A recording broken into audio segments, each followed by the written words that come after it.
Hello, this is BBC News and these are the latest headlines in the UK and around the world.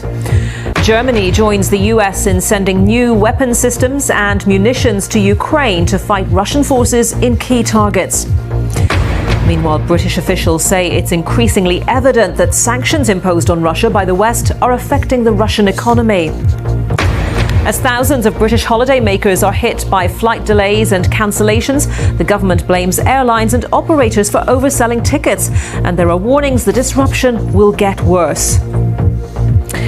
If you'd like to get in touch with me today about any of the stories we're covering, you can do that on Twitter. I'm at Annita BBC, and you can use the hashtag BBC Your Questions. Boris Johnson's standards advisor says there is a legitimate question over whether the British Prime Minister broke the ministerial code after getting fined for Partygate, but his colleagues still insist he won't need to resign. These were significant issues, but we've had a whole range of accountability and transparency around it. I don't think this ends in a leadership challenge. Tech firms are urged to do more to make it safer for women and girls to be online.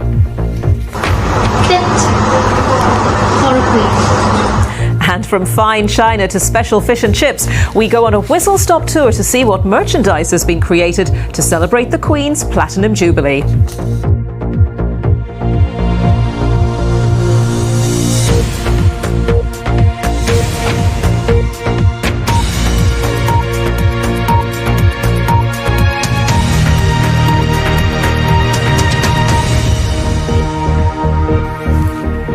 Hello and welcome if you're watching here in the UK or around the world. Within the past 24 hours, both the US and Germany have announced that they're to send new weapon systems to Ukraine. Germany has today promised Kyiv an air defence system, the Iris-T system, which Chancellor Olaf Scholz says will enable Ukraine to defend an entire city against Russian air attacks. It comes after President Biden confirmed that the US is to provide more advanced rocket systems, something the Ukrainians have long been requesting. Mr. Biden said they would enable Ukraine to strike Russian targets more precisely. Joe Inwood in Kyiv. Well, let's discuss the potential impact of these new weapon systems. With me is Dr. Natasha Kurt from the King's College London Department of War Studies. Dr. Kurt, good to have you with us. So we're talking about the Iris-T system from Germany, the M142 rocket system from the US. Describe for our viewers what sort of difference these weapons will make. What can they do? Meanwhile, British officials say it's increasingly evident that Western sanctions are having an impact on the Russian economy and on its defence industry in particular. They claim it's almost certain that Russia is already in the deepest recession since the fall of the Soviet Union, with estimates ranging between a fall of between 8 and 15% in GDP. Let's discuss this further and the possible impact of those sanctions on Russia with Dr. Maria Shagina from the Institute of Strategic Studies.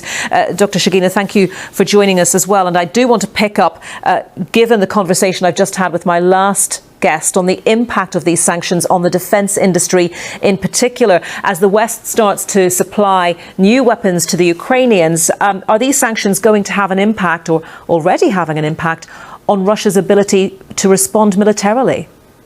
A line of breaking news to bring you. This is from the Office for National Statistics here in the UK. The ONS says a record 2 million people in the UK are estimated to be suffering from long COVID. A record 2 million people in the UK estimated to be suffering from long COVID, says the Office for National Statistics. And obviously that presents ongoing challenges for the response from the health service, which is already dealing with huge backlogs in terms of care and treatment. The ONS saying 2 million people in the UK estimated to be suffering from long COVID. The UK communications watchdog Ofcom is urging technology firms to do more to make the online world safer for women and girls. A snapshot of the UK's online habits compiled by the regulator found that women were more likely than men to come across harmful content and were more likely to be distressed by it. Our technology editor Zoe Kleinman reports. The British government has blamed the disruption this week at UK airports on airlines overselling flights and holidays. The Transport Secretary, Grant Shapps, has said he's planning to meet all sides in the aviation industry to discuss the situation. Tens of thousands of passengers have been hit by flight delays and cancellations, and unions have warned that it will get worse before it gets better. Let's take a closer look then at what's been happening. Travel giant TUI says it's cancelling 200 flights from Manchester Airport this month. That's going to affect around 30,000 people. The moves come after EasyJet had to apologise after cancelling 200 flights in 10 days. Tomorrow, of course, sees the start of the Jubilee bank holiday, and around 10,000 flights are due to leave the UK between Thursday and Sunday. Airlines UK, which represents TUI, EasyJet and British Airways, says the vast majority of flights will be operating as scheduled. Our correspondent Zoe Conway reports.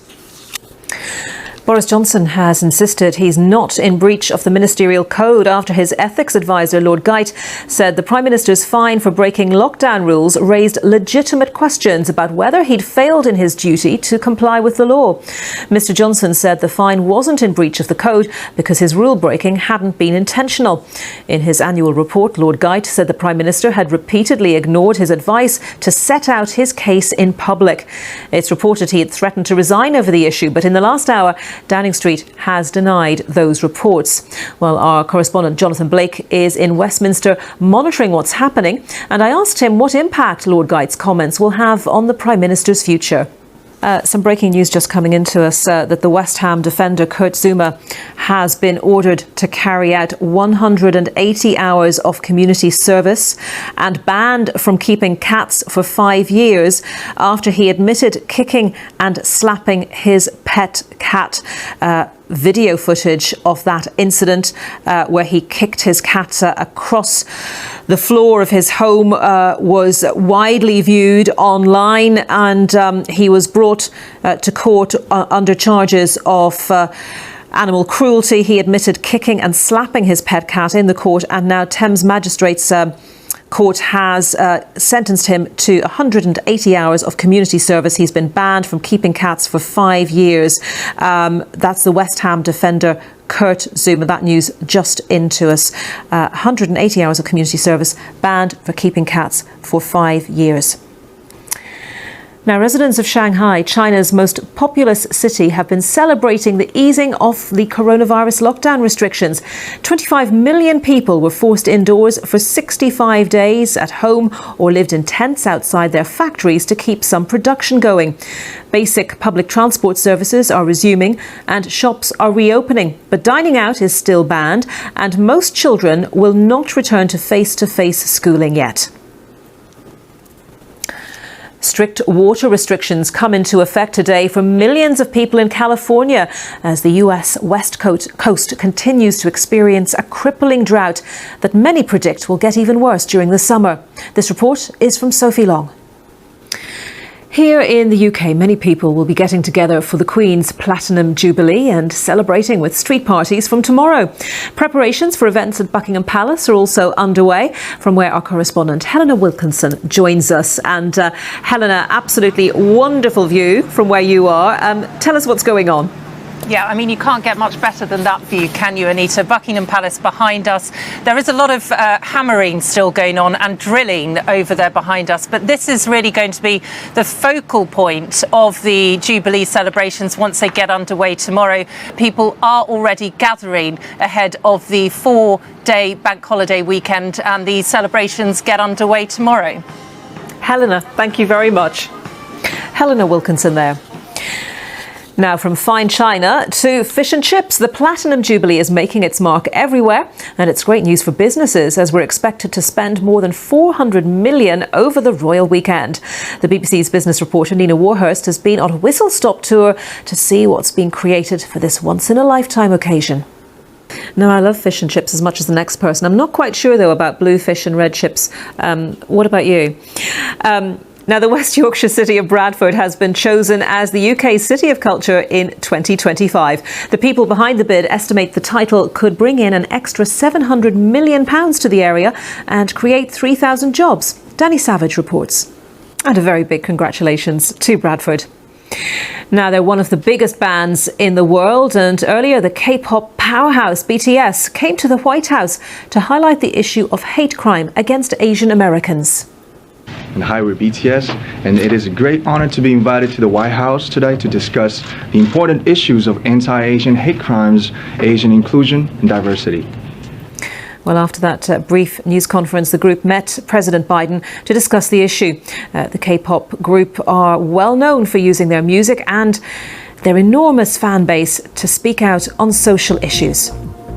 And just before I go, we have news of ancient Egypt, and the latest trove of ancient artefacts unearthed near the Great Pyramids by Cairo have been put on show, including statuettes of Egyptian gods and goddesses and more than 250 wooden coffins with mummies inside them.